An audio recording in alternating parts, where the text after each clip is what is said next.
She married a blind mafia boss to save her grandmother. A cold arrangement, nothing more. But when he caught a falling glass with perfect precision, she realized he'd been watching her all along. The chrysanthemums were wilting. Lila noticed at first, the way their golden petals curled inward like frightened hands. She'd water them that morning, same as always, but something felt wrong. The air in her grandmother's flower shop tasted metallic, heavy with a storm that hadn't arrived yet. "Grandma, did someone come by today?" Lila called toward the back room, adjusting a bouquet of white roses near the register. Silence.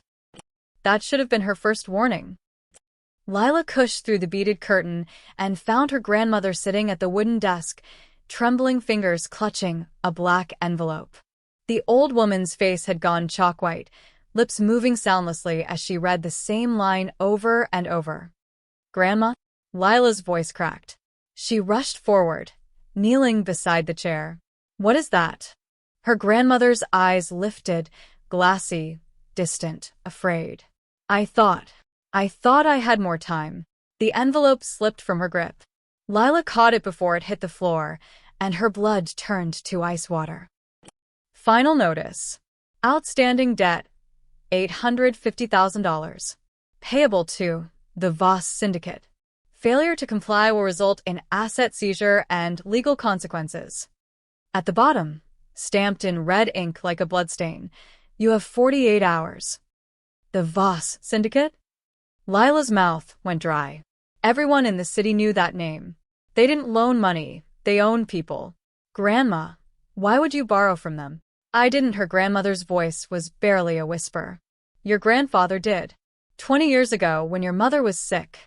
He thought he could pay it back, but then he died, and I kept making small payments, just enough to keep them away. But last month, everything changed." "Changed how?" "New management." Her grandmother's hands shook violently. "They want everything now. The shop, the apartment, she gasped, clutching her chest. "Grandma." The old woman collapsed forward. Lila caught her, heart hammering as she dialed emergency services with trembling fingers. The paramedics arrived in 7 minutes, 7 minutes that felt like drowning.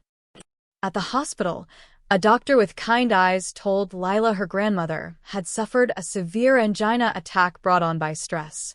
She would recover, but another shock like that could kill her. Lila sat beside the hospital bed, watching her grandmother sleep, and made a decision. She would go to the Voss Syndicate herself. The headquarters sat in the financial district like a black knife cutting through steel and glass. 20 stories of dark windows that reflected nothing, gave away nothing. Lila stood across the street, gripping the black envelope so hard it crumpled in her fist. "You can do this. You have to do this." She crossed the street. The lobby was all marble and silence. A receptionist with a severe bun looked up, her expression flickering between boredom and curiosity. "Do you have an appointment?" "No, but I need to speak with someone about a debt." Lila placed the envelope on the desk. "It's urgent." The receptionist's eyes widened slightly when she saw the red stamp. She picked up a phone, murmured something Lila couldn't hear, then hung up. 10th floor. "Someone will meet you at the elevator." Lila's legs felt like water as she stepped into the elevator. The doors closed with a soft hiss, and the floor dropped away beneath her. When the doors opened again, a man in a black suit stood waiting. He didn't speak, just gestured for her to follow. They walked down a hallway lined with closed doors, each one hiding secrets Lila didn't want to know. At the end of the hall, a set of double doors opened onto something completely unexpected. A rooftop garden. Lila blinked against sudden sunlight. The space was lush with greenery, ivy crawling up trellises, jasmine blooming in terracotta pots, a small fountain murmuring in the corner. It felt like stepping into another world, one that didn't belong 20 stories above a city built on concrete and blood. And in the center of it all, standing beside a wrought iron table, was a man who made the air itself seem to hold its breath. He was tall, dressed in a charcoal suit that fit like it had been tailored to his body by someone who understood power as art. Dark hair, sharp jawline, a face that could have been carved from marble, beautiful in a way that felt dangerous. But it was his eyes that stopped her. They were the color of smoke, and they stared straight ahead at nothing. In his right hand, he held a sleek black cane. Miss Lila Chin, his voice was smooth, controlled, like a blade wrapped in silk. I was wondering when you would come. Lila's breath caught. You know my name? I know everything about the debts owed to me. He tilted his head slightly, as if listening to something she couldn't hear. Please sit. She didn't move. Are you Adrian Voss? A small smile touched his lips. Barely there, gone in an instant. I am. Then you're the one who sent this. She stepped forward, placing the crumpled envelope on the table between them. My grandmother can't pay $850,000. She doesn't have it. I don't have it. But there has to be another way. Adrian was silent for a long moment. The fountain whispered behind them. A bird sang somewhere in the jasmine. There is, he said finally. Sit down, and I'll tell you. Against every instinct screaming at her to run. Lila Saturday. Adrian settled into the chair across from her with careful grace, his cane resting against the table. He turned his face toward her, but his eyes remained unfocused, staring past her left shoulder. Your grandmother's debt is old, he said. Inherited. Most of my predecessors' deals were less than honorable. I've been cleaning house, so to speak. Closing out bad investments. So you'll forgive it? Hope flared in Lila's chest. No, his voice was flat, final. But I will offer you an exchange. The hope died. What kind of exchange? Adrian leaned forward slightly. Even blind, his presence was overwhelming, like standing too close to a fire. Marry me?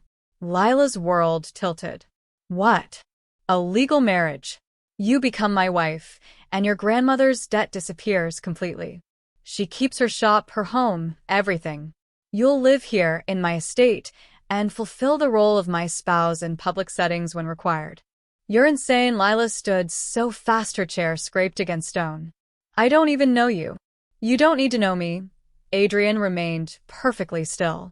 You only need to decide if your grandmother's life is worth a signature on a marriage certificate. The cruelty of it stole her breath. But beneath the anger, beneath the shock, a terrible understanding bloomed. He was right. This was the only way. How long? She whispered. As long as necessary. That's not an answer. It's the only one I have. Adrian stood now too, moving with surprising confidence for a blind man. His cane barely touched the ground. You have until tomorrow evening to decide. After that, the debt comes due in full. Lila's hands clenched into fists. She thought of her grandmother's pale face, the way she'd collapsed clutching that envelope. She thought of the flower shop, the only home she'd ever known. She thought of having any choice at all. I'll do it, she said, and the words tasted like ashes. I'll marry you. Adrian's expression didn't change, but something flickered in those smoke-colored eyes, something that looked almost like relief. Good, he said softly. I'll have the papers drawn up. As Lila turned to leave, her legs shaking with adrenaline and fear, Adrian spoke once more. Miss Jen. She stopped but didn't turn around. Welcome to the family. The words followed her all the way down to the street, echoing in her head like a promise. Or a threat. The marriage happened in a courthouse on a Tuesday morning, when the world smelled like rain that refused to fall. Lila wore a simple white dress she bought the night before from a department store. Nothing special, nothing bridal. It felt appropriate somehow. This wasn't a wedding. It was a transaction, a signature in exchange for freedom. Her grandmother didn't know yet. Lila had told her the debt was forgiven, that she'd negotiated a payment plan. The lie sat heavy in her stomach like a stone. Adrian arrived exactly on time, dressed in a black suit that probably cost more than her grandmother's monthly revenue. He navigated the courthouse steps with his cane, moving with that same unsettling grace she'd noticed in the garden. A lawyer flanked his left side, and two men in dark suits followed at a distance. Bodyguards, she realized. Of course a mafia boss would need bodyguards. Miss Chun, Adrian's face turned toward her with unnerving accuracy, though his eyes remained unfocused. Shall we? They signed papers in a small room that smelled of old wood and broken promises. The officiant, a tired-looking woman with reading glasses, barely glanced at them as she recited words that should have meant something. Do you, Adrian Voss, take this woman to be your lawfully wedded wife? I do, his voice was steady, emotionless. And do you, Lila Chin, take this man to be your lawfully wedded husband? Lila's throat closed. She felt the weight of the moment pressing down on her shoulders, crushing the air from her lungs. This was real. This was happening. She was marrying a stranger, a dangerous stranger who held her grandmother's life in his hands. I do. The words came out barely above a whisper. Then, by the power vested in me by the state, I now pronounce you husband and wife. No one said, you may kiss the bride. Adrian didn't reach for her, didn't smile. He simply signed his name on the marriage certificate with perfect, practiced strokes, then stood. The car is waiting. The estate sat on a cliffside 40 minutes outside the city, hidden behind iron gates and walls covered in climbing roses. As their car pulled through the entrance, Lila pressed her face to the window, watching the mansion emerge from the mist like something out of a Gothic novel. It was beautiful in a cold, austere way, all stone and dark windows, with a widow's walk cutting across the roof like a scar. The gardens surrounding it were meticulously maintained, everything precisely trimmed and arranged. Too precise, Lila thought. Nothing out of place. Your things have already been moved to the east wing, Adrian said as they stepped out of the car. He moved toward the entrance without hesitation, his cane tapping a rhythm against the stone pathway. Maria will show you to your room. Wait, Lila hurried after him. That's it? You're not going to show me around? Adrian stopped. I'm blind, Miss Chun. I'm hardly the ideal tour guide. It's Mrs. Voss now, she said, surprised by the bitterness in her own voice. Something flickered across his face. Too quick to read. Of course. Mrs. Voss. Maria will take excellent care of you. He disappeared through the front door, leaving Lila standing alone in the driveway, her small suitcase at her feet, feeling like she'd just been abandoned on a different planet. A woman emerged from the house, elderly, with steel-gray hair pulled into a tight bun and sharp, assessing eyes. Mrs. Voss. I'm Maria, the head housekeeper. If you'll follow me. The inside of the mansion matched the outside, cold, elegant, and completely spotless. But as Maria led her through the corridors, Lila noticed something strange. There were no obstacles anywhere. No decorative vases on hallway tables. No rugs with edges that might trip someone. The furniture was pushed precisely against walls, leaving wide, clear pathways. Even the artwork hung high enough that no one could accidentally brush against it. Everything designed for someone who couldn't see. Except it felt too perfect. Too intentional. Maria stopped in front of a set of double doors. Your room, ma'am. Mr. Voss's quarters are in the west wing. You have complete privacy. Lila's room was larger than her entire apartment. A four-poster bed dominated the space, dressed in white linens.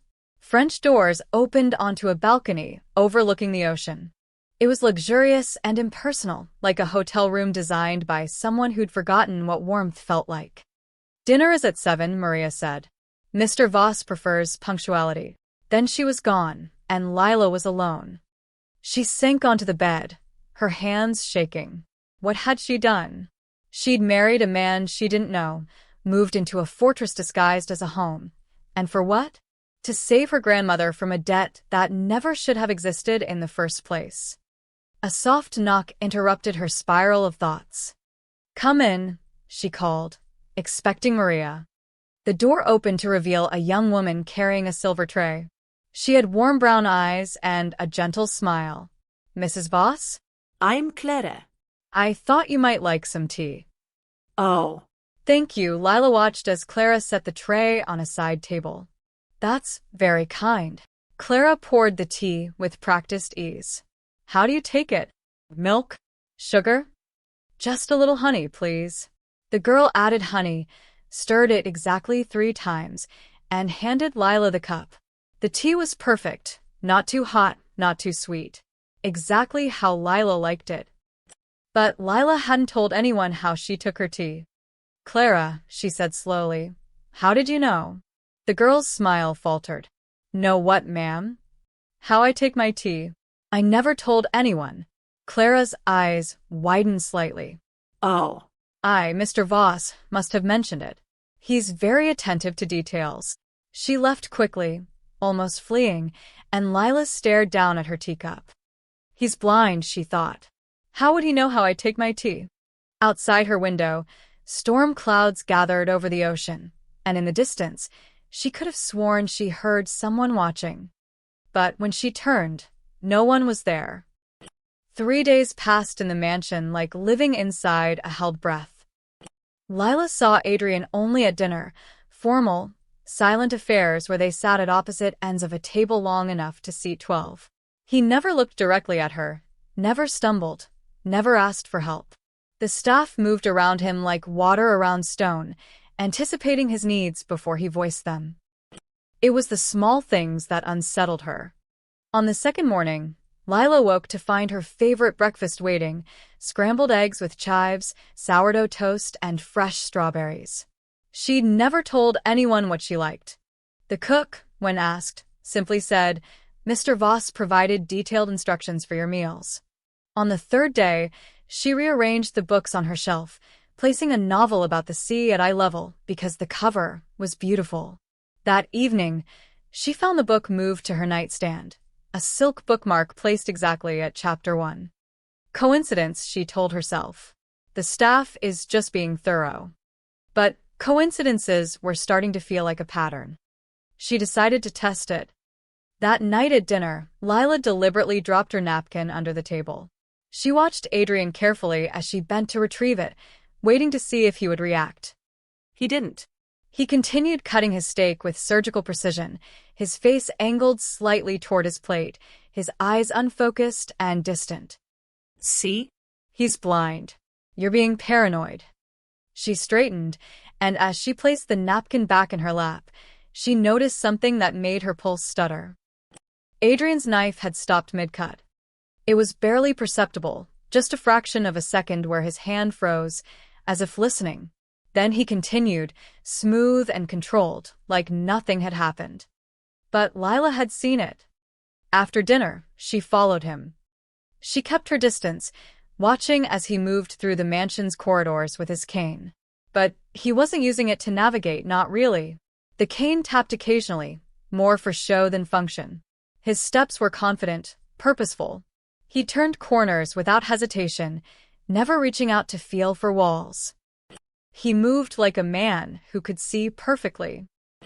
Adrian stopped in front of a room Lila hadn't explored yet, a study, judging by the dark wood door and brass handle. He reached for the handle without fumbling, opened it, and disappeared inside. Lila crept closer, her heart hammering against her ribs. The study was dark except for a lamp on the desk. She could see Adrian through the crack in the door, standing in front of a wall of bookshelves. He reached up, no hesitation, no searching, and pulled out a specific book. A man who was blind wouldn't know which book to grab without reading the spines. Lila's breath caught.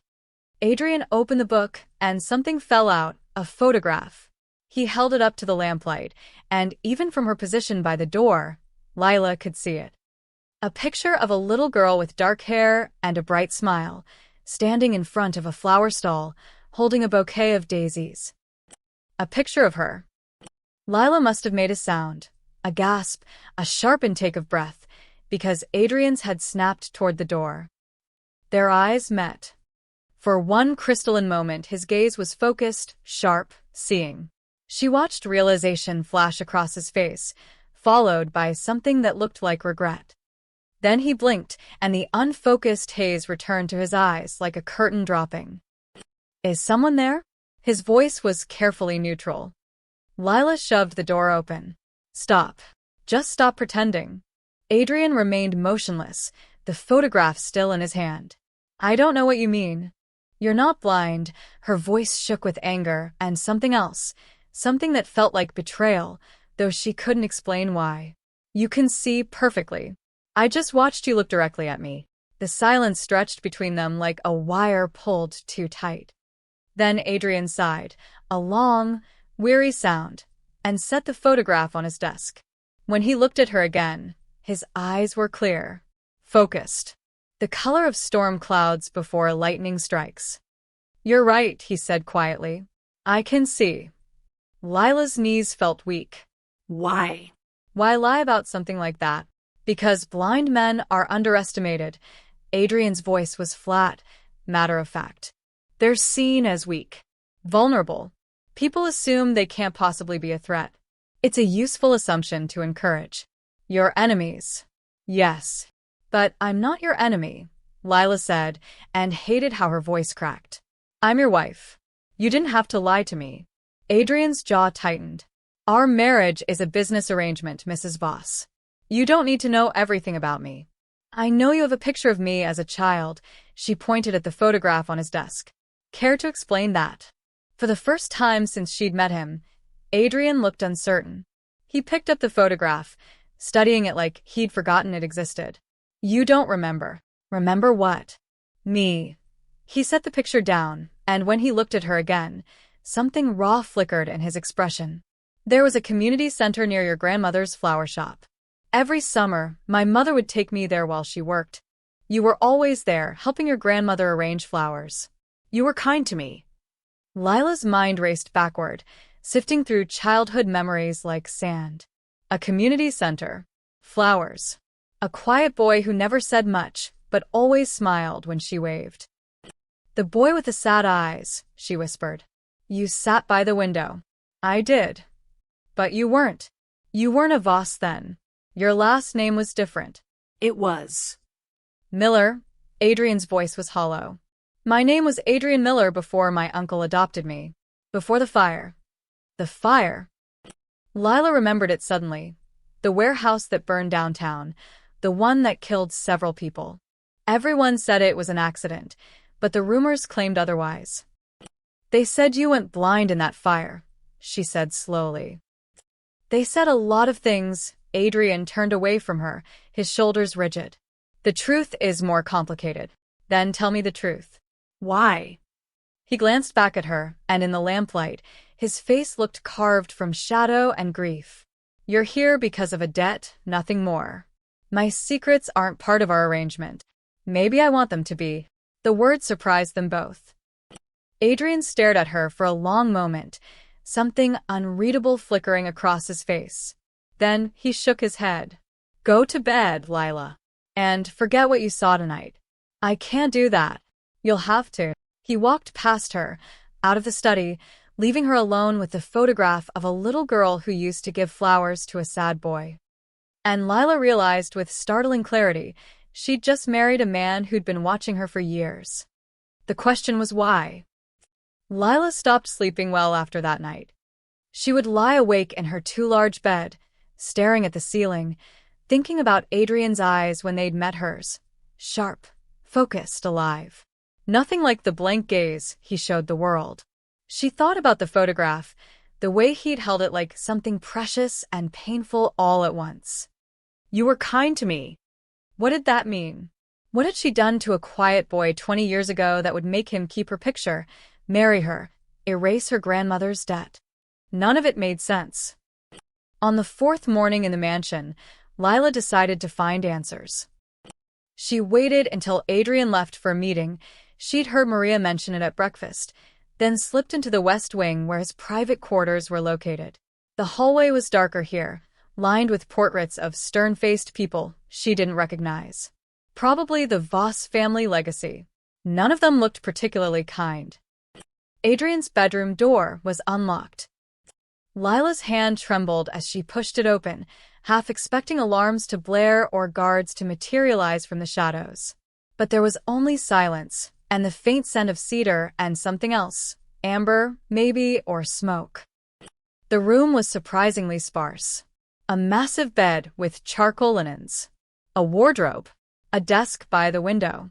No personal touches, no photographs, nothing that revealed who Adrian Voss actually was beneath the carefully constructed facade. Except, On the far wall hung a painting. Lila crossed the room slowly, drawn to it like gravity. It was a portrait of a woman and a young boy, maybe 8 or 9 years old.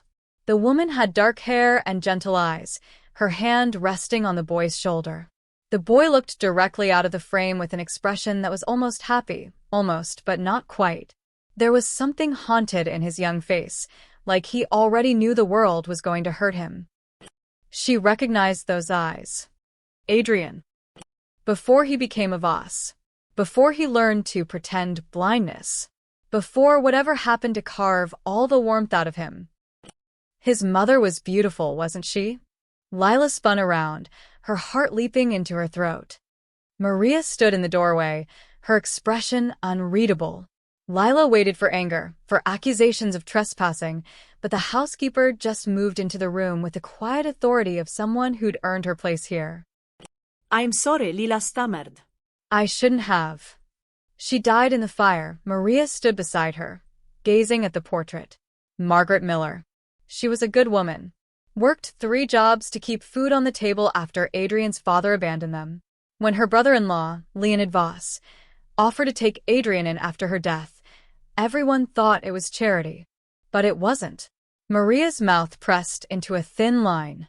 Leonid had no children of his own. He needed an heir for the syndicate. A boy he could mold into something useful.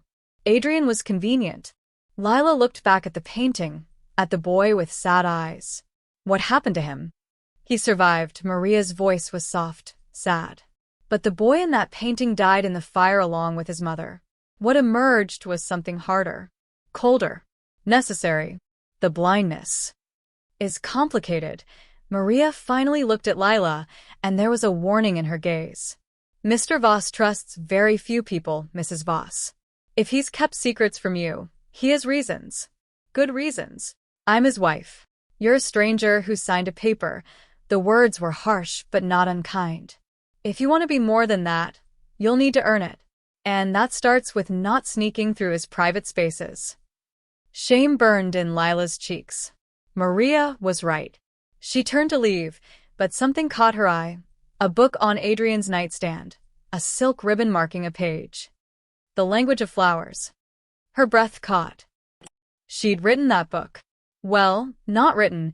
It was a collaborative journal she'd kept in high school, documenting the meanings of different flowers. She'd submitted it to a local literary contest and won 3rd place. They'd printed 50 copies and distributed them to the community center library. She hadn't thought about it in years. He reads it every night, Maria said quietly. Has for as long as I've worked here.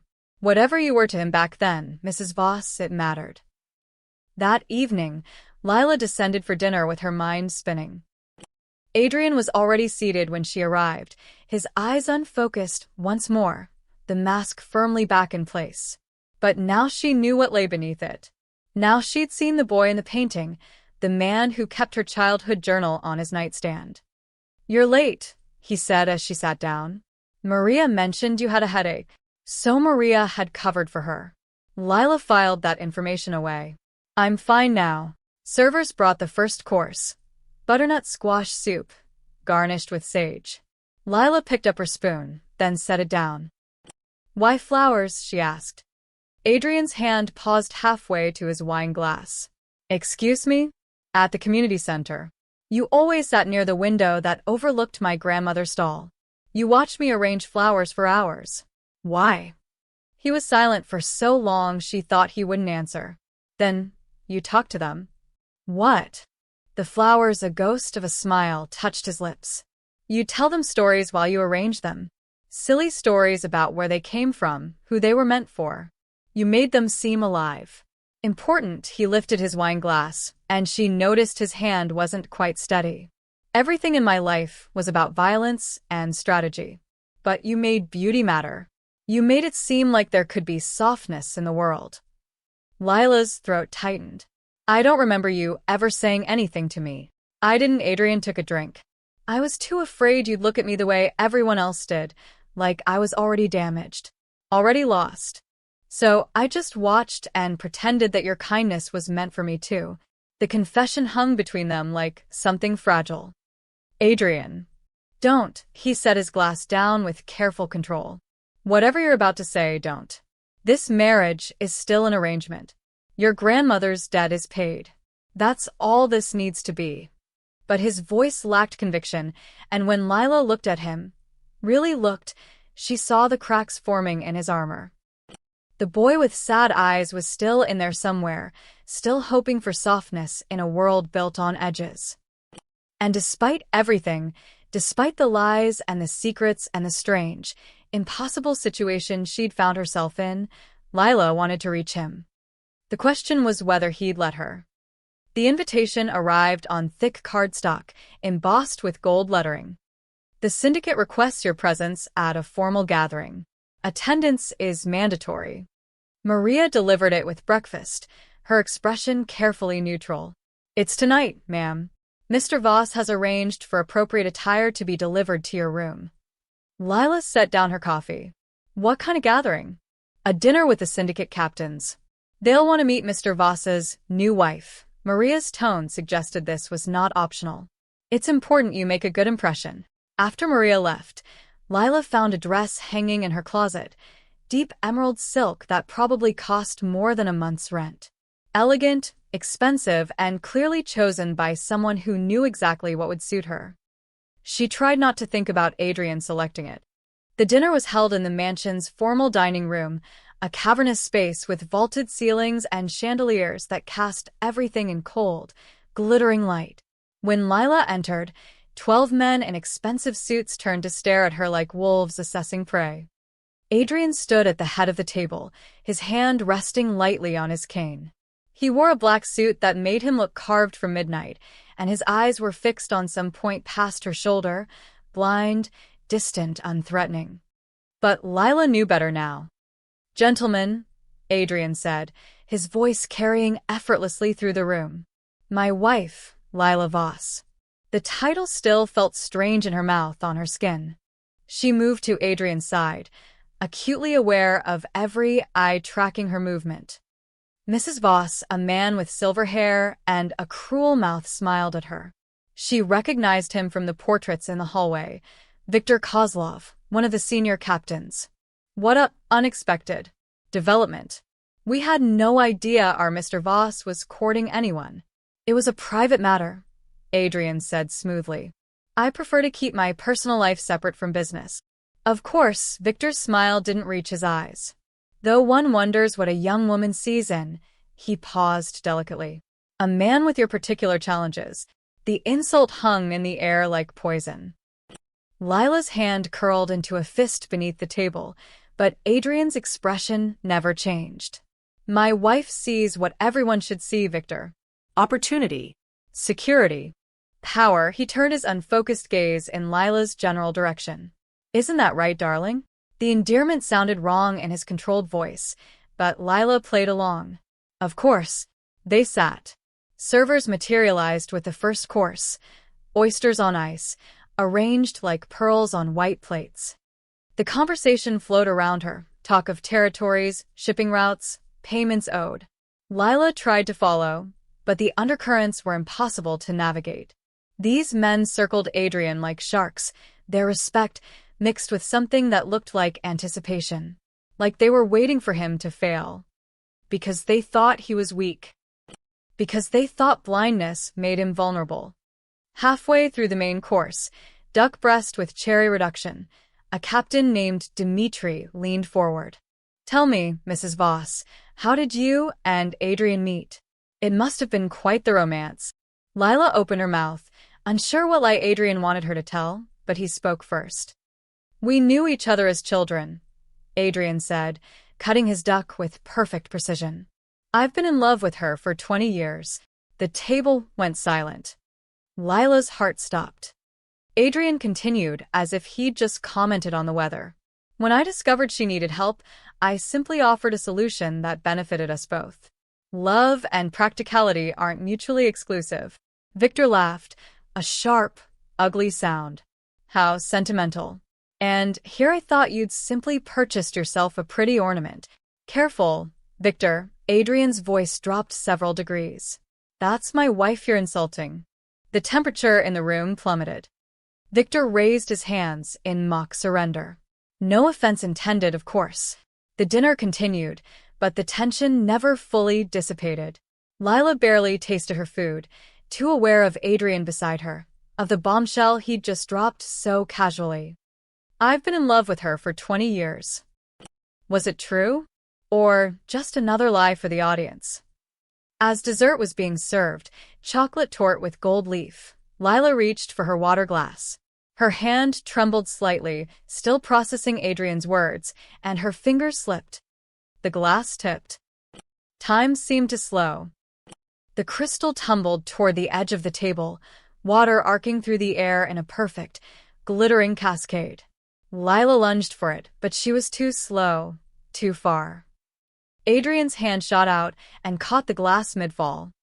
Not fumbling, not searching.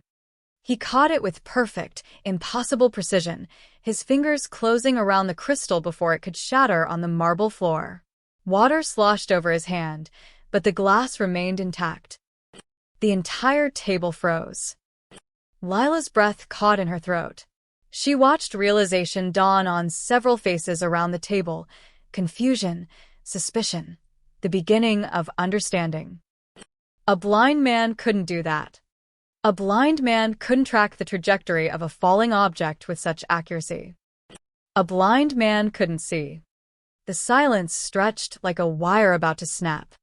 Then Adrian smiled, cold, controlled, dangerous, and set the glass upright on the table. My hearing is exceptionally acute, he said calmly. The sound of crystal falling has a very distinct frequency. I simply reached out in the right direction.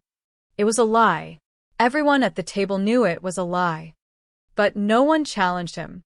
Victor's face had gone pale. Dmitri wouldn't meet Adrian's eyes. The other captains suddenly found their desserts fascinating. Because challenging Adrian Voss, blind or not, was apparently a death sentence. Clumsy of me, Adrian continued, wiping his hand with his napkin. I've ruined my wife's tablecloth. It's fine, Lila managed, her voice barely steady. The dinner ended shortly after. The captains filed out with barely concealed haste. Their earlier bravado evaporated. Victor paused at the door, glancing back at Adrian with something that looked like fear. Impressive reflexes, he said carefully. Adrian's smile sharpened. Thank you, Victor. I've learned to compensate for my limitations. When they were alone, Lila turned to Adrian, her heart still racing. That was reckless. They know now. They have to know. They suspect. Adrian stood, abandoning his cane entirely as he moved to the window. But suspicion isn't proof. And even if they're certain, what can they do? Challenge me openly? I still hold all the power in this organization. Why did you do it? Why risk exposing yourself? Adrian was quiet for a long moment, staring out at the dark gardens. When he finally spoke, his voice was soft. Because he insulted you. And I've tolerated many things in my life, Lila, but I won't tolerate that. The confession hit her like a physical blow. Adrian. Go to bed, he didn't turn around. You performed admirably tonight. That's all that matters. But as Lila left the dining room, she glanced back and caught him watching her reflection in the dark window, his expression unguarded for just a moment. And in that moment, she saw something that terrified and thrilled her in equal measure. He'd meant it. Every word. Lila couldn't sleep. She kept seeing Adrian's hand catching the glass, the speed, the precision, the absolute certainty of the movement. She kept hearing his words. I've been in love with her for 20 years. At 2 a.m, she gave up on sleep entirely and wrapped herself in a robe. The mansion was silent, moonlight spilling through tall windows like something liquid and alive. She moved through the corridors without purpose, just walking, trying to quiet the questions multiplying in her mind. She found Adrian in his study.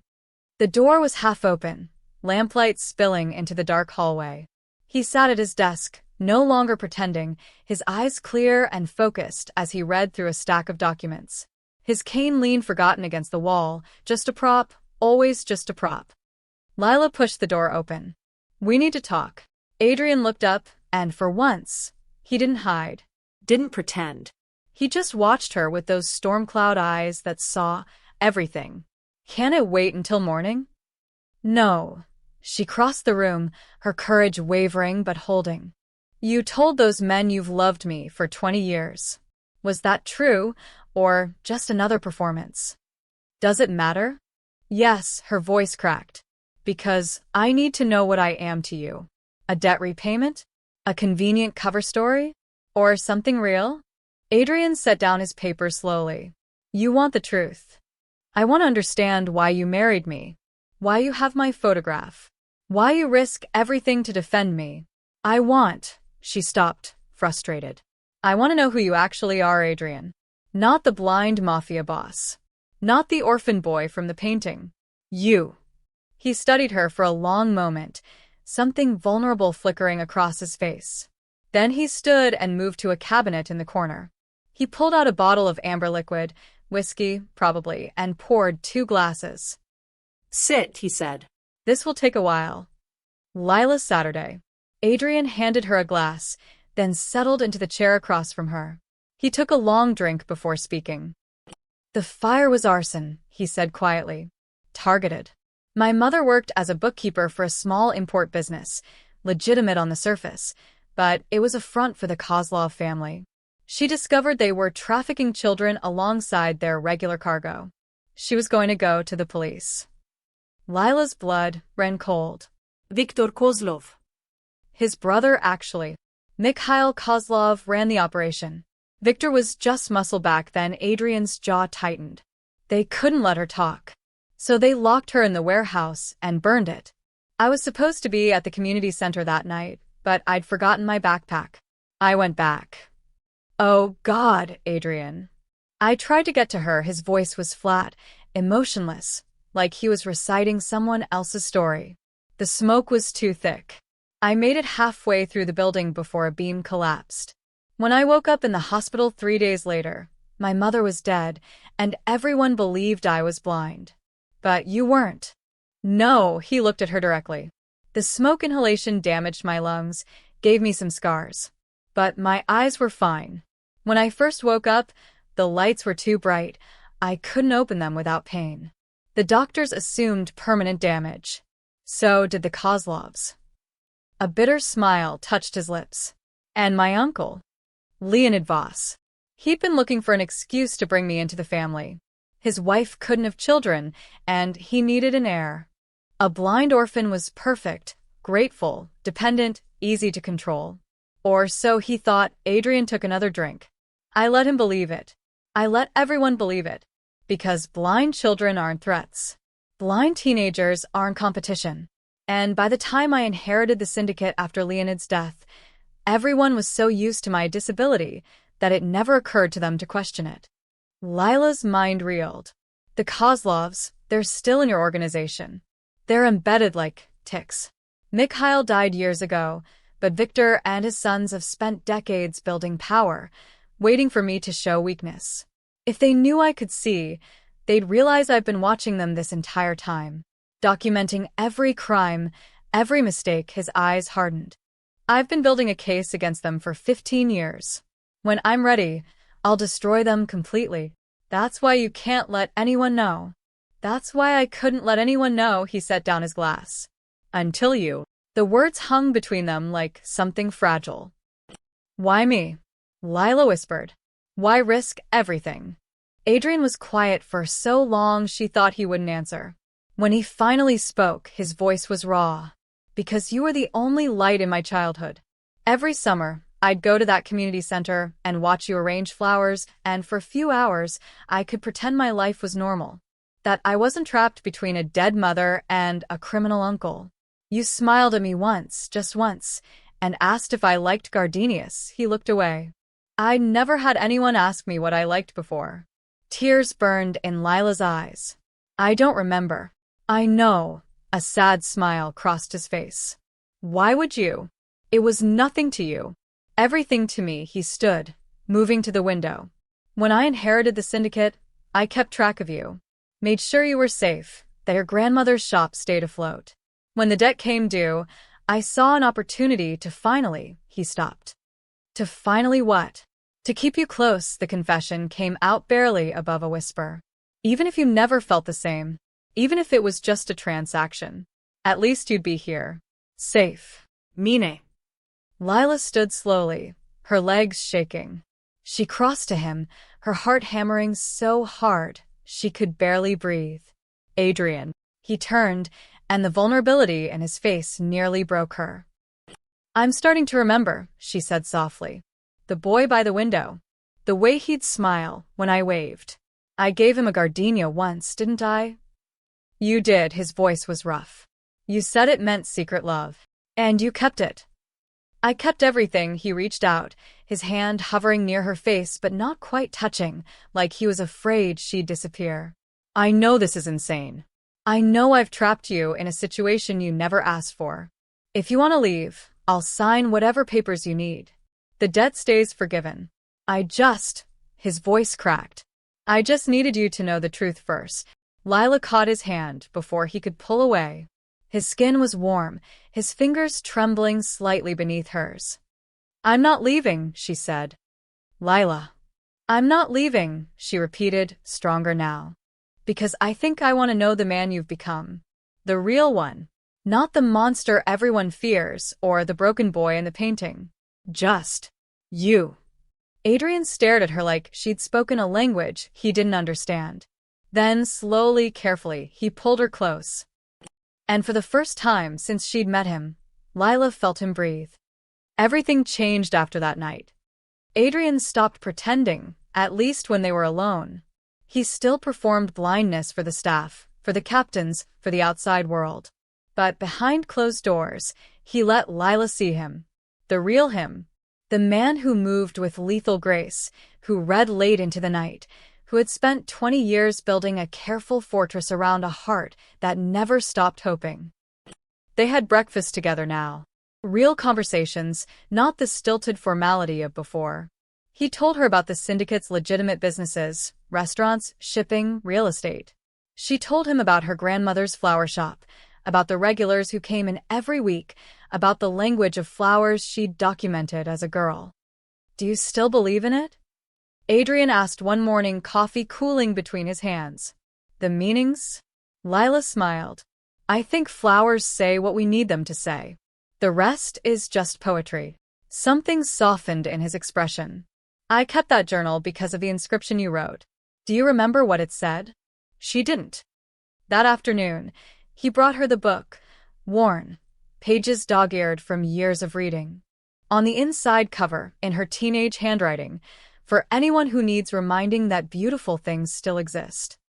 Lila's throat tightened. I was so earnest back then. You still are. Adrian's fingers brushed hers. It's one of the things he stopped, seemed to reconsider. It's one of the things that makes you remarkable. They were getting closer. Dangerously closer. Lila could feel it in the way his gaze lingered, in the careful distance he maintained, like he was afraid one wrong move would shatter whatever fragile thing was building between them. She was afraid too, but not for the same reasons. She was afraid because she was starting to feel something real. The warning came on a Tuesday. Lila was in the garden, sketching the jasmine that climbed the south wall, when Maria appeared with a phone. Her face was pale. Mrs. Voss, it's your grandmother. Lila's heart dropped. She grabbed the phone. Grandma? Lila, darling. Her grandmother's voice was strained, frightened. There are men here. At the shop. They say they work for someone named Kozlov, and they're asking questions about you. About where you live now. I didn't tell them anything, but... The line went dead. Lila's hands went numb. Maria, where's Adrian? In a meeting with the captains. He left strict instructions not to be disturbed. I don't care. Get him. Now. 5 minutes later, Adrian strode into the garden, his expression thunderous. He'd abandoned his cane entirely, moving with predatory purpose. What happened? Lila told him, words tumbling over each other. They went to my grandmother. Victor's men. They're looking for me. Adrian's jaw clenched. How did they find her? I don't know, but Lila's voice broke. She's in danger because of me. Because I married you. I have to go to her. Absolutely not. Adrian's voice was steel. That's exactly what they want. They're using her as bait. I don't care. I can't just leave her. You won't have to. He pulled out his phone, already dialing. I'm sending a team to extract her. She'll be here within the hour, under full protection. But you stay inside these walls until I know what we're dealing with. Adrian. This isn't a negotiation, Lila. His eyes burned into hers. The Kozlovs know about you now. That makes you the easiest way to hurt me. And they will use every tool they have to do it. The implication settled over her like ice water. She wasn't just Adrian's wife anymore. She was his weakness. His vulnerability. The crack in the armor he'd spent decades building. And now his enemies knew it too. Lila's grandmother arrived an hour later, shaken but unharmed. Adrian's men had found her locked in the shop's back room. The Kozlov soldiers had left, apparently satisfied they delivered their message. Lila, her grandmother clutched her hands, eyes searching her face. What's happening? Why are dangerous men asking about you? Lila looked at Adrian, standing by the window with his arms crossed. He gave her a small nod. Tell her. So she did. Everything. The debt, the marriage, the secrets. Her grandmother listened with growing horror, and when Lila finished, the old woman turned to Adrian. You put my granddaughter in danger. Yes, Adrian didn't flinch from the accusation. I did. And I will protect her with everything I have. But you're right to be angry. I've been selfish. Selfish. Her grandmother's voice shook. You've made her a target. Grandma, please. Lila started, but Adrian held up a hand. She's right. He moved closer, and Lila saw something she'd never seen before in his face: uncertainty. I knew the risks when I proposed this arrangement. I knew Victor and his sons would eventually learn about Lila. I did it anyway because I wanted her close. Because I've spent 20 years wanting something I had no right to ask for. He looked at Lila, raw emotion bleeding through his controlled exterior. I'm sorry. For all of it. Her grandmother studied him for a long moment. Then, surprisingly, her expression softened. You're the boy from the community center. The one who used to watch Lila arrange flowers. Adrian froze. You remember. Of course I remember. You looked at my granddaughter, like she was the son. The old woman's voice gentled. You still do. Before anyone could respond, the study door burst open. One of Adrian's men, pale, breathing hard. Sir. We have a problem. Adrian's entire demeanor shifted. Report. The Kozlovs just moved on 3 of our warehouses. Simultaneous hits. They're not just threatening anymore. This is war. The room went silent. Adrian's face hardened into something cold and lethal. The Mafia boss, not the man who read flower journals by lamplight. Gather the captains. All of them. We meet in 20 minutes, he turned to Lila. Take your grandmother to the East Wing. Stay there until I come for you. Adrian, what are you going to do? He paused at the door, and when he looked back, his eyes were full of storms. What I should have done 15 years ago. End this. Then he was gone, and Lila was left with the terrifying certainty that everything was about to change. The boy who'd loved flowers was gone. The man who'd survived fire and betrayal had taken his place. And he was done hiding. That night, Lila watched from her window as black cars filled the driveway. Captains arrived in groups, grim-faced and armed. The mansion transformed from a home into a fortress, and somewhere in the heart of it all, Adrian was planning a war. She thought about the photograph, the journal, the gardenia pressed between pages. Secret love, she'd told him all those years ago. But there were no secrets left now. Only the choice of whether to run from the danger, or stand beside the man who'd spent half his life protecting her from the shadows. Lila looked at her reflection in the dark window and made her decision. She wasn't running. Not anymore. The meeting lasted 3 hours. Lila stayed with her grandmother in the East Wing, listening to the muffled sounds of raised voices, of furniture moving, of the mansion transforming into a war room. Her grandmother dozed fitfully in an armchair, exhausted by the day's trauma. But Lila couldn't rest. She paced, watching the clock, imagining Adrian surrounded by men who might still see him as weak, who might turn on him the moment they sensed vulnerability. When the door finally opened, it wasn't Adrian. It was Maria, her face drawn and pale. "Mrs. Voss, you need to come with me." "What's happened?" "Just come. Quickly." Lila followed Maria through corridors that seemed darker than before, more oppressive. They descended stairs she'd never noticed, passing guards who stood at attention with hands on concealed weapons. The air grew colder with each step down. They emerged into a basement level, concrete walls, dim lighting, the smell of earth and old stone. At the end of the corridor, a heavy door stood open. Inside, Adrian stood over a table covered in maps and photographs. But he wasn't alone. Viktor Kozlov sat in a chair in the center of the room, hands zip-tied behind his back, blood trickling from a split lip. 2 guards flanked him, expressionless. Lila's breath caught. "Adrian, what is this?" Adrian looked up, and his eyes were empty. Cold. This wasn't the man who'd held her hand and confessed decades of longing. This was the head of the Voss syndicate, and he was terrifying. "Viktor and his sons orchestrated the warehouse attacks," Adrian said calmly. "They also planned to kidnap you tomorrow morning when you visited your grandmother's shop, which they assumed you would do. Despite my orders otherwise." He moved closer to Viktor, who flinched. "They underestimated how thoroughly I've been watching them." "You've been watching everyone, you little snake," Viktor spat. "Playing blind, playing weak, while you gathered your evidence. Did you really think we wouldn't figure it out eventually?" "I counted on it." Adrian's smile was razor-sharp. "I needed you to feel confident enough to make a move." And you did. "You went after my wife." He leaned down, his voice dropping to something lethal. "That was your fatal mistake." Viktor's face twisted with rage and fear. "You can't touch me. My family." "Your family is finished." Adrian straightened, pulling out his phone. He tapped the screen, and suddenly Viktor's voice filled the room. A recording, crystal clear. "The girl is the weak point. We take her, we control him. Hell, we might not even need to keep her alive. Just the threat will be enough to make that blind bastard fold." Another voice, younger. "And if he doesn't?" Viktor's laugh, ugly and cruel. "Then we do what we did to his mother. Fire cleanses everything." The recording ended. The silence that followed was absolute. Lila felt sick.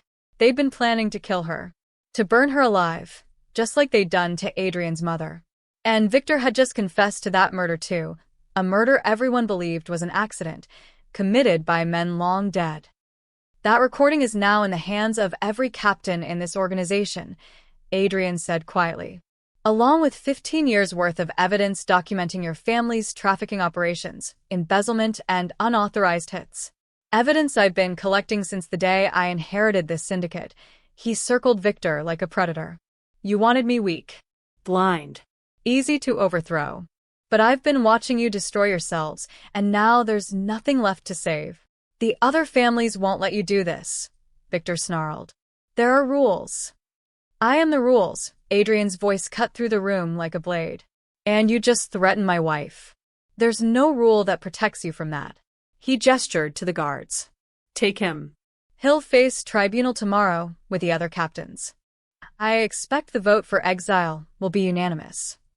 As they dragged Viktor from the room, still shouting threats and curses, Adrian finally turned to Lila. The coldness cracked, revealing exhaustion underneath. "You shouldn't have seen that," he said quietly. "But I did." Lila's voice was steadier than she felt. "Is it over? The immediate threat?" "Yes." "Viktor's sons are already in custody. Their operations are being dismantled as we speak." He ran a hand through his hair, a rare gesture of vulnerability. "But there will be others. There are always others. This life doesn't offer happy endings, Lila. Only temporary victories and constant vigilance." "Is that supposed to make me leave?" She stepped closer. Because it won't.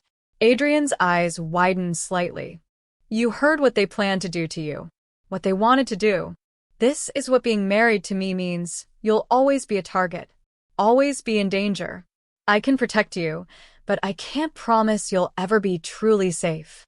I know, Lila reached out, taking his hand, the same hand that had caught a falling glass, that had held her photograph for 20 years, that had just orchestrated the downfall of his enemies with surgical precision.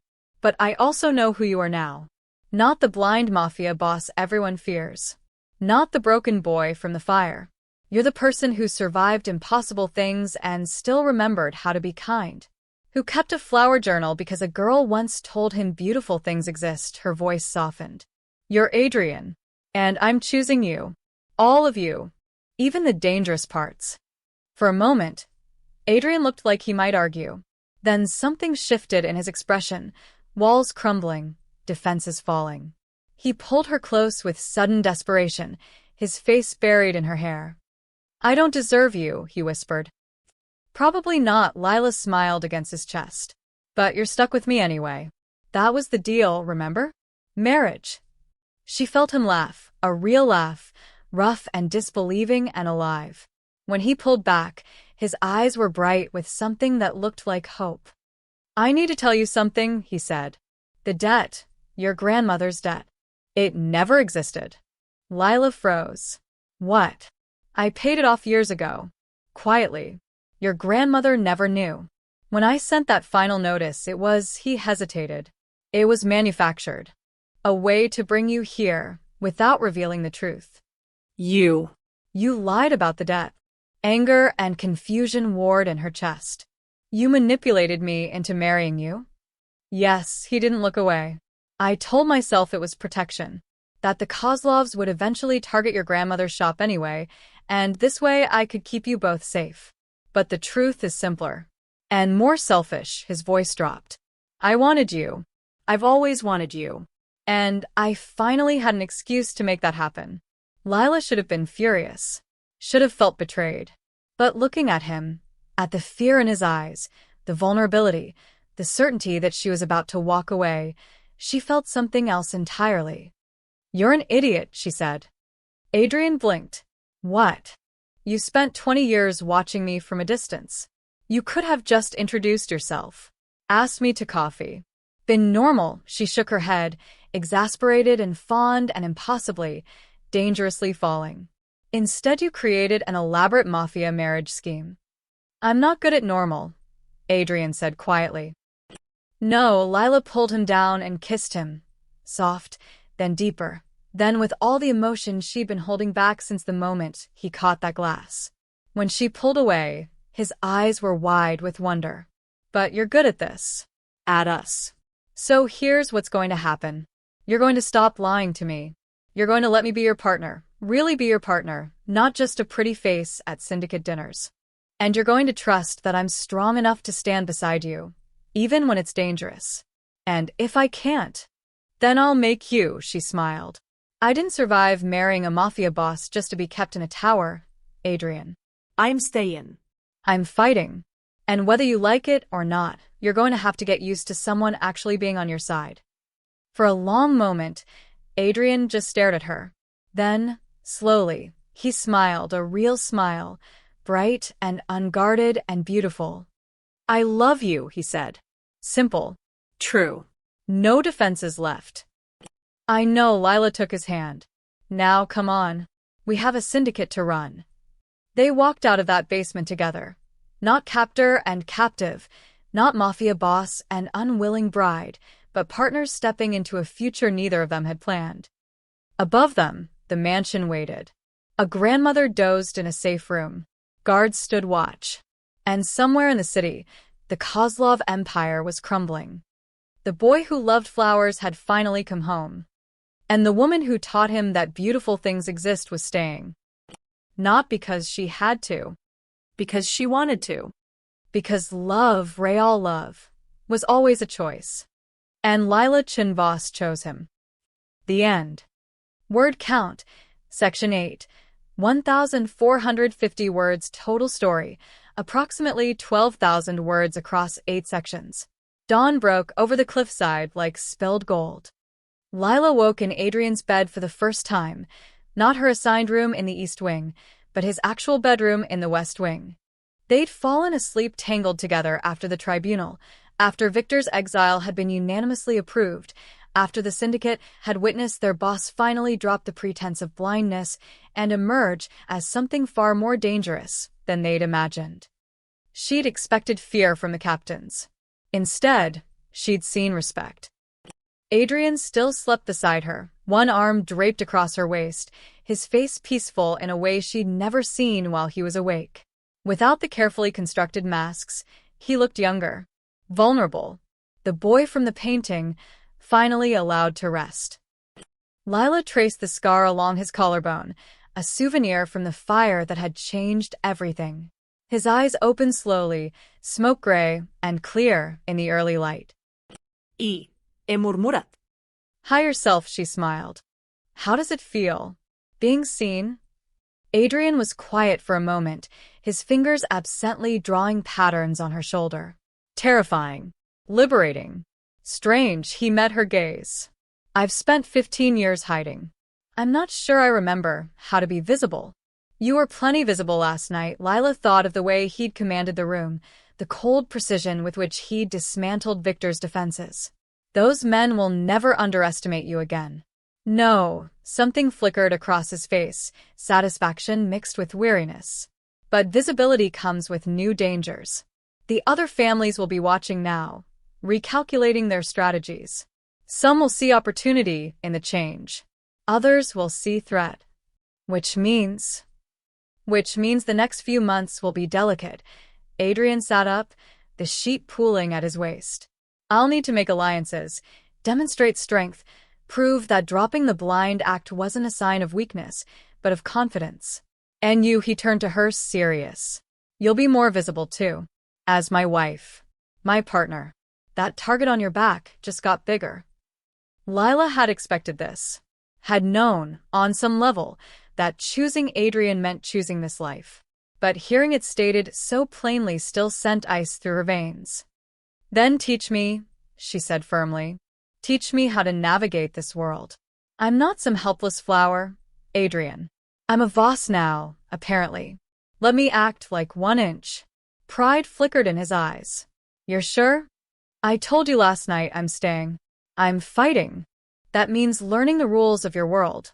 She held his gaze. Our world. Adrian studied her for a long moment, then nodded slowly. All right. But we start with the basics. Self-defense. Situational awareness. Understanding the key players and their allegiances, he brushed a strand of hair from her face, his touch gentle. And we keep your grandmother protected. That's non-negotiable. Agreed. A knock interrupted them, sharp, urgent. Adrian's entire demeanor shifted instantly, muscles tensing as he reached for the gun in his nightstand drawer. The ease with which he moved, the practiced efficiency, reminded Lila that the man beside her had survived in a world where hesitation meant death. Yes, Adrian called out, weapon ready, but hidden beneath the sheets. Maria's voice filtered through the door. Sir.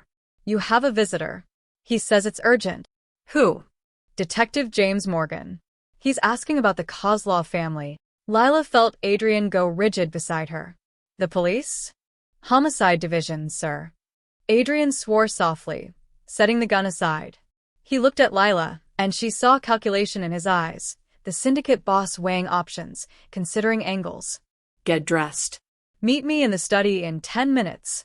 And Lila. He caught her hand. Let me do the talking. Detective Morgan was younger than Lila expected, maybe 40, with tired eyes and the rumpled appearance of someone who'd been working all night. He stood when they entered the study, his gaze moving between Adrian and Lila with sharp assessment. Mr. Voss. Mrs. Voss. Thank you for seeing me. He didn't sit until Adrian gestured to the chair. I'll get straight to it. Victor Kozlov and 2 of his sons were found dead this morning. Single gunshots. Execution style. Their bodies were dumped in an alley downtown. The room went cold. Lila's stomach dropped, but Adrian's expression remained perfectly neutral. That's unfortunate. The Kozlovs were members of my organization. Were? Morgan's eyebrow rose. Past tense. Victor was exiled last night following a tribunal. He and his sons were found guilty of embezzlement, unauthorized violence, and conspiracy. The vote was unanimous. Adrian leaned back in his chair, relaxed. I have a room full of witnesses who can confirm this. And after the tribunal, where did Victor go? He was escorted from the property with instructions never to return. Where he went after that, I have no idea. Adrian's voice was measured, calm. Detective, are you suggesting I had something to do with their deaths? I'm not suggesting anything. I'm investigating. Morgan pulled out a notepad. The thing is, Mr. Voss, Victor's murder has a very specific signature. One we've seen before in organized crime cases. Professional. Clean. The kind of kill that sends a message. What message would that be?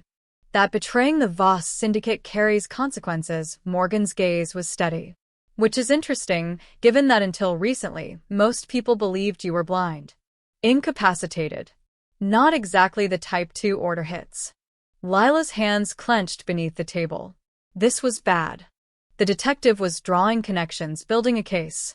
If he started digging into Adrian's past, into the fire, into everything. Detective Morgan, Adrian's voice cut through her spiraling thoughts. I've cooperated with your investigation. Answered your questions. But I'm not going to sit here and be accused of murder without evidence. If you have something concrete, arrest me. If not, this conversation is over. Morgan studied him for a long moment, then stood. You're right. I apologize if I overstepped. He handed Adrian a business card. If you remember anything about Victor's movements last night, please call me. Of course. At the door, Morgan paused. One more thing. Your wife, Mrs. Voss, she was threatened by the Kozlovs, wasn't she? They planned to kidnap her. Lila's breath caught, but Adrian answered smoothly. They made threats, yes. Which is why they were exiled. Must have been frightening for you, Mrs. Voss. Having dangerous men targeting you. It was, Lila said carefully, finding her voice. But my husband protected me. I'm sure he did. Morgan's smile didn't reach his eyes. That's what husbands do, after all. Protect their wives. No matter what it takes. Then he was gone, and Lila and Adrian were left in suffocating silence. Adrian, Lila whispered. Did you? No, his voice was firm. I didn't order their deaths. Exile was the punishment. Someone else wanted them dead. Who? Adrian's jaw tightened. That's what we need to find out. Because whoever killed the Kozlovs just painted a target on my back. And if we don't figure out who and why, he looked at her, and she saw fear beneath the control. This war isn't over, Lila. It's just beginning. The investigation into the Kozlov murders moved fast. Too fast. Within 48 hours, Detective Morgan had returned twice more, once with a warrant to search the mansion's security footage, once with questions about Adrian's whereabouts on the night of the killings.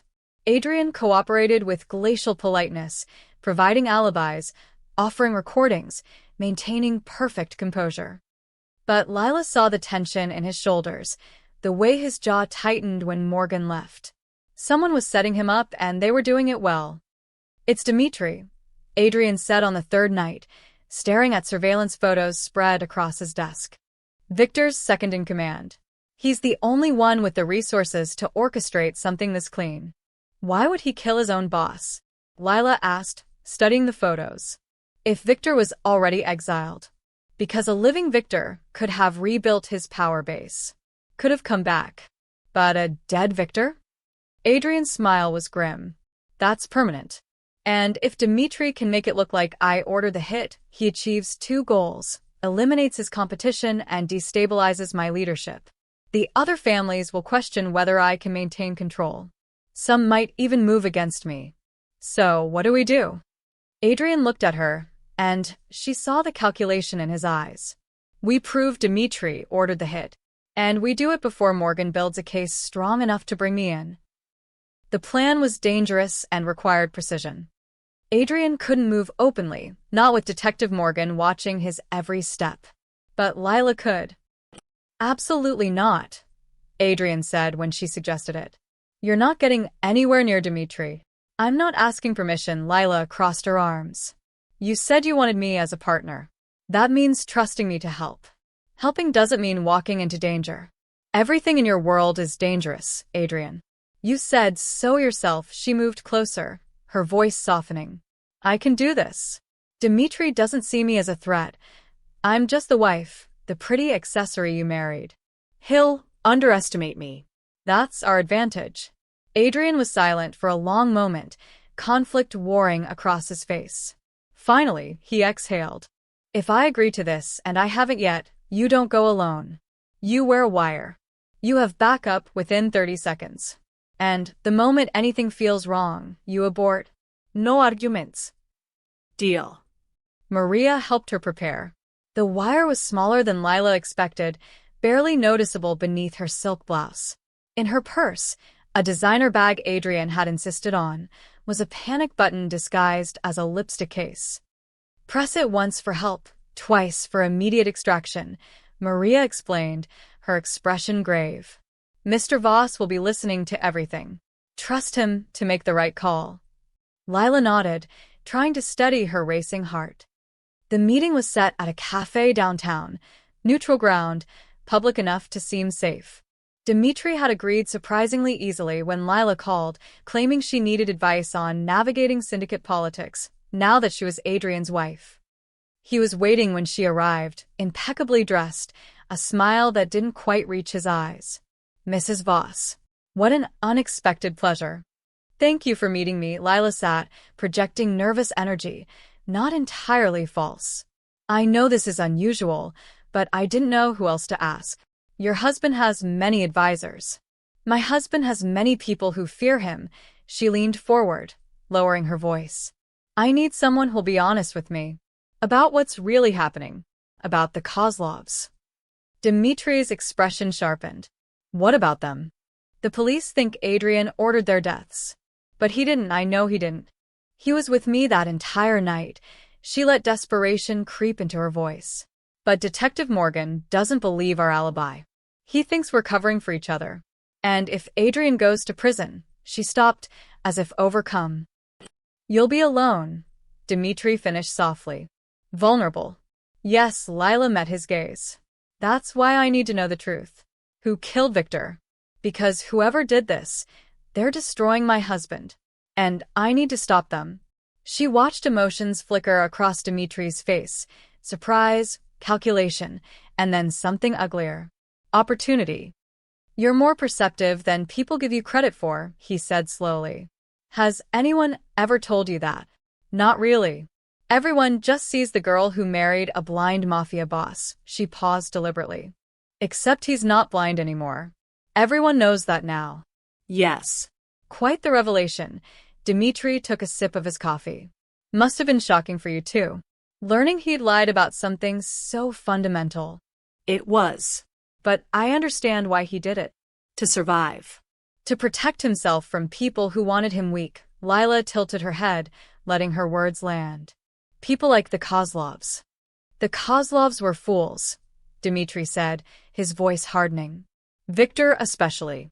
He spent years planning to overthrow Adrian, convinced the blind boy couldn't possibly be a real threat. But I knew better. I always knew better. Lila's pulse quickened. He was talking. She just needed to push a little further. Then you must have seen it coming. The tribunal. The exile. I facilitated it. Dimitri leaned back, and there was pride in his voice now. Dangerous, revealing pride. I'm the one who convinced the other captains to vote against Victor. I provided additional evidence of his crimes. Things even Adrian didn't know about. That was brave. Victor could have killed you for that betrayal. He would have tried. Dimitri's smile turned cold. If I'd given him the chance. There it was. Not quite a confession, but close enough.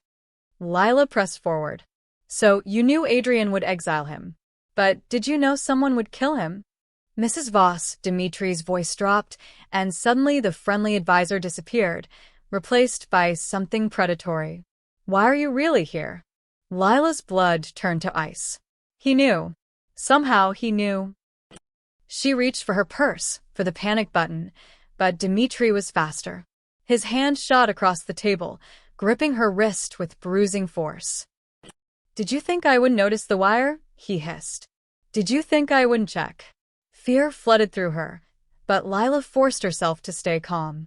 Adrian was listening. Help was coming. She just needed to survive the next 30 seconds. "Let go of me," she said, loud enough for the wire to pick up clearly. Not yet. Dmitri stood, pulling her up with him. Around them, cafe patrons were starting to notice, starting to whisper. "You and I are going to take a walk. And you're going to tell your husband that if he wants you back alive, he'll confess to ordering the Kozlov murders. He has 2 hours. Adrian didn't kill them. You did." Dmitri's grip tightened. "Prove it." "I just did. You're being recorded. Everything you've said will be inadmissible without my consent." "I know the law, Mrs. Voss," he smiled, cruel and confident. "But the recording doesn't matter anymore. What matters is that I have you. And Adrian will trade anything to get you back. Even his freedom." He pulled her toward the door and Lila's mind raced. The panic button was still in her purse, now dangling from her other arm. If she could just... The cafe door burst open. Adrian stood in the entrance, and he looked like vengeance incarnate. No cane, no pretense, just pure lethal focus. Behind him, 4 of his men blocked the exits. "Let her go, Dmitri." Adrian's voice was deadly quiet. Dmitri laughed, positioning Lila in front of him like a shield. "Or what? You'll shoot me in front of all these witnesses? Detective Morgan would love that." "You're right. I won't shoot you." Adrian stepped forward, and something flickered in his hand. A knife, slim and wickedly sharp. "But I'll make you wish I had." "Adrian, don't." Lila started, but everything happened too fast. Dmitri yanked her backward, pulling out his own weapon. Adrian moved like lightning, closing the distance before Dmitri could aim. The knife flashed. Dmitri screamed, his grip on Lila releasing as he stumbled back, clutching his bleeding shoulder. Adrian caught Lila, pulling her behind him in one smooth motion. His men surged forward, subduing Dmitri as cafe patrons fled, screaming. "Are you hurt?" Adrian's hands ran over her, checking for injuries, his eyes wild with fear barely contained. "I've fine." "I'm okay." Lila gripped his arms. "Adrian, the police are already on their way. I called them before I came in." He looked past her at Dmitri, now on the ground, surrounded. "We have everything on tape. Your confession, the assault, the attempted kidnapping. Detective Morgan will have all the evidence he needs." Dmitri's face went pale. "You set me up." "No." Adrian's smile was cold. "You set yourself up. I just gave you the opportunity to confess. Lila gave you that opportunity. And you took it because you underestimated her. Fatal mistake." Sirens wailed in the distance, growing closer. Adrian turned back to Lila, cupping her face in his hands. "Never again. You are never doing anything like this again." "We won," she pointed out, her voice shaking now that the adrenaline was fading. "We almost lost you," his voice cracked. "When he grabbed you, He stopped, unable to finish." Lila kissed him, fierce and quick. "But you didn't lose me. I'm right here. And we proved you were innocent." Detective Morgan arrived with backup, taking in the scene with weary resignation. When Adrian handed him the recording, Dmitri's confession, the assault, everything, Morgan actually smiled. "Looks like you're off the hook, Mr. Voss." "Looks like it," Adrian agreed. As they watched Dmitri being loaded into a police car, still screaming about lawyers and rights, Lila leaned against Adrian's chest. "Is it really over now?" she asked quietly. Adrian was silent for a moment. Then, "For now." And somehow that was enough. The syndicate meeting happened 3 days after Dmitri's arrest. Every captain who mattered sat around the long table in Adrian's conference room, the same room where Victor had been tried and exiled, where power shifted like sand beneath their feet. But this time, the atmosphere was different. Cautious. Waiting.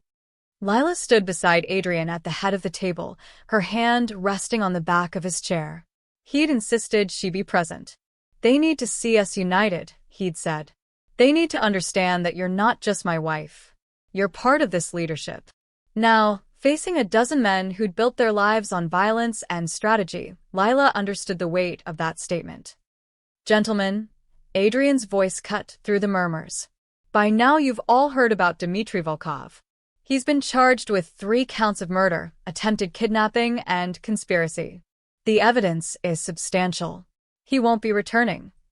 That makes 2 leadership voids in a week, said Mikhail Petrov, a captain in his 50s with calculating eyes. The Kozlov territories. The Volkov operations. Nature abhors a vacuum, Mr. Voss. So, do criminal enterprises. Agreed. Adrian leaned forward. Which is why I'm restructuring. The Kozlov territories will be absorbed directly into the central syndicate operations. No single captain gets full control. The Volkov shipping operations will be divided between Petrov and Chun, with oversight from Mrs. Voss. Silence crashed over the room. Mrs. Voss. Petrov's eyebrows rose. With respect, she has no experience. She has my trust. Adrian's voice was steel. She also proved herself capable of strategic thinking and courage under pressure when she helped expose Dmitry. She'll be learning the business, and you'll all extend her the same respect you show me. Are we clear? The captains exchanged glances. Lila felt their assessment like physical weight, wondering if she was a liability, if Adrian's feelings had made him weak. Then Petrov smiled slowly. Crystal clear. Welcome to the syndicate, Mrs. Voss. The others followed his lead, offering nods and murmured agreements. It wasn't warmth. These men didn't traffic in warmth, but it was acceptance. For now. After the meeting dispersed, Lila found herself alone with Petrov by the window. He lit a cigarette, offering her one. She declined. You handled that well, he said, exhaling smoke. Most people would have looked terrified. I was terrified, Lila admitted. I just didn't show it. Petrov laughed, a genuine sound.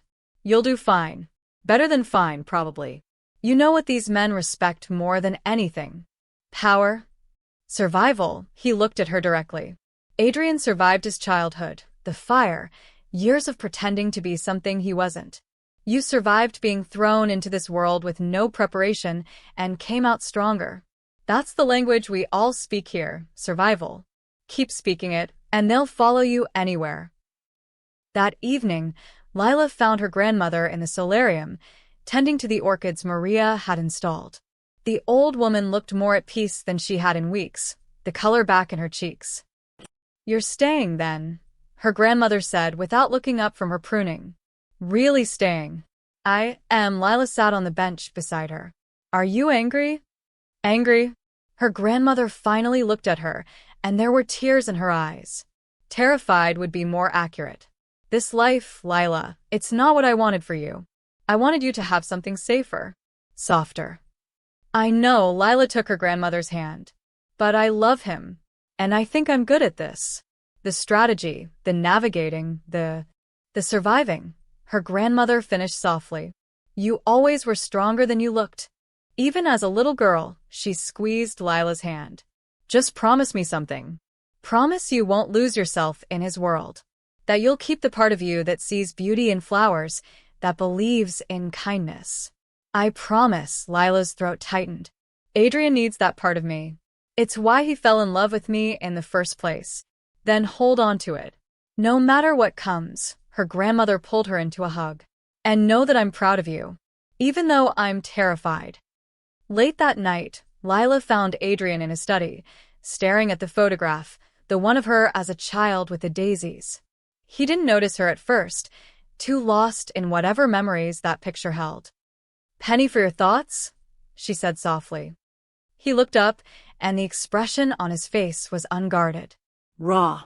I was thinking about how impossible this all seemed a month ago. Having you here. Having you choose to stay. He set the photograph down. I keep waiting for the other shoe to drop. For you to wake up and realize you've made a terrible mistake. Lila crossed to him, settling into his lap and wrapping her arms around his neck. I'm not going anywhere. How many times do I have to tell you? Maybe a few thousand more. His arms came around her, holding tight. Lila, these past few weeks, Dmitri, the Kozlovs, the police, that's just the beginning. This life will throw worse at us. Harder choices. Dar moments. Are you really prepared for that? No, she said honestly. I'm probably not prepared. I'll probably make mistakes and get scared and doubt myself. She pulled back to look at him directly. But I'll do it all with you. That's what marriage means, isn't it? Facing the impossible things together. Adrian studied her face like he was memorizing it. I don't deserve you. Stop saying that, she kissed him softly. You're not perfect, Adrian. You're manipulative and overprotective and sometimes frighteningly ruthless.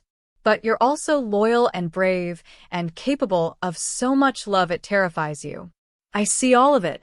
And I choose all of it. Even the monster parts. Especially those, Lila smiled. Because they're what kept you alive long enough to find me again. And I'm selfish enough to be grateful for that.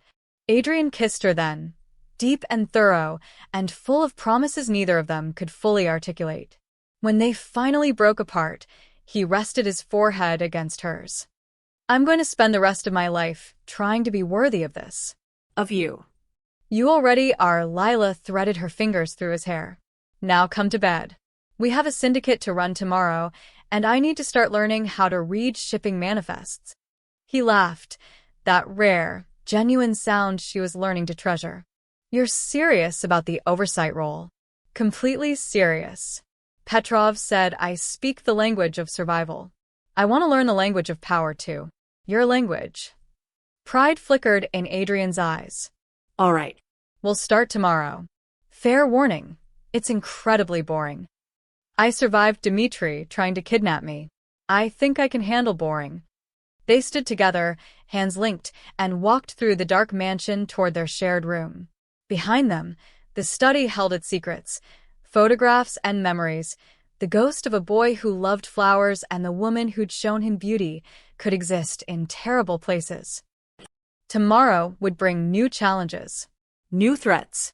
The syndicate never slept, and neither did its enemies. But tonight, in the quiet spaces between heartbeats, Lila and Adrian had this. Each other. A choice made freely. Love that had survived 2 decades and a dozen impossible obstacles. Outside, the ocean crashed against the cliffs, relentless and eternal. Inside, 2 people who'd found each other against all odds began building something neither had ever thought possible. A home. Not despite the danger, but because of it. Because sometimes the most beautiful things grow in the darkest soil. And sometimes, the boy with sad eyes gets to keep the girl who taught him about flowers. Not as captor and captive, but as equals. As partners. As home. 6 months later. The flower shop reopened on a Tuesday morning in spring, when the world smelled like rain and new beginnings. Lila stood outside, watching her grandmother unlock the door for the first time since everything had changed. The shop looked different now, restored, reinforced, with security cameras hidden among the hanging baskets and a panic button beneath the counter. Adrian's doing, of course. He couldn't help but protect the thing she loved. It's perfect, her grandmother said, tears in her eyes. Better than before. Adrian wanted you to feel safe, Lila explained. But he tried to keep it looking the same. He remembered how much the original design meant to you. Her grandmother smiled knowingly. That boy remembers everything about you. Always has. Inside, the shop was exactly as Lila remembered. Wooden shelves lined with vases, the workbench where she'd spent countless hours arranging bouquets, the small office in the back where her grandmother kept the books. But now there was something new, a portrait on the wall. Margaret Miller, Adrian's mother, young and smiling, holding a bouquet of gardenias. Adrian brought it by last week, her grandmother said softly. Said his mother used to buy flowers here, back before everything. Said she'd want to be remembered, somewhere beautiful. Lila's throat tightened. She'd been learning so much about Adrian these past months. Not just the syndicate operations, the strategic decisions, the careful balance of power and mercy, but the small things too. How he took his coffee. The nightmares he still had about the fire. The way he'd leave flowers on her pillow when he had to leave early for meetings. The way he was slowly learning to let people in. I need to go, Lila said, checking her watch. Syndicate meeting at 10, then lunch with Petrov to review the shipping manifests. Her grandmother shook her head, amused and worried in equal measure. Listen to you. Syndicate meeting 6 months ago, you were arranging centerpieces for weddings. I still do that sometimes, Lila grinned. The captain's wives love me. Turns out, knowing the language of flowers is very useful for navigating Mafia politics. Just be careful, sweetheart. This world you're in. I know, Lila hugged her. I'm careful. I promise. The syndicate had stabilized in the months since Dimitri's arrest and Victor's death. The restructuring had gone smoother than expected. Territories were producing higher revenue, and the other families had backed off once they realized Adrian wasn't the vulnerable blind heir they'd assumed. But there were still challenges. Lila walked into the conference room to find tension thick enough to cut. Adrian stood at the head of the table, his expression carved from ice. Petrov and 3 other captains looked equally grim. What happened? She asked, taking her seat beside Adrian. The Volkov family wants revenge for Dimitri, Adrian said flatly. They've petitioned the council for arbitration. They're claiming I manufactured evidence against him, that the recording was obtained illegally, and they want compensation. That's insane, Lila said. Dimitri confessed. He tried to kidnap me in front of witnesses. They're arguing entrapment, Petrov's voice was tight. And, unfortunately, they have a case. The council takes protocols seriously. If they rule in the Volkovs' favor, we could lose territory, status, possibly more. The council, the neutral body that adjudicated disputes between the major crime families. Adrian had explained it to Lila early in her education. They were the closest thing the underworld had to a court system. Their rulings were binding. When's the hearing? Lila asked. 3 weeks, Adrian said. We need to be prepared. They'll have their best advocates. We need to be better. Lila's mind was already racing. What if we reframe the narrative? Stop defending against accusations and go on the offense instead. Adrian turned to her, interested. Explain. Dimitri didn't just murder the Kozlovs. He destabilized the entire regional syndicate. He put every family at risk with his power play.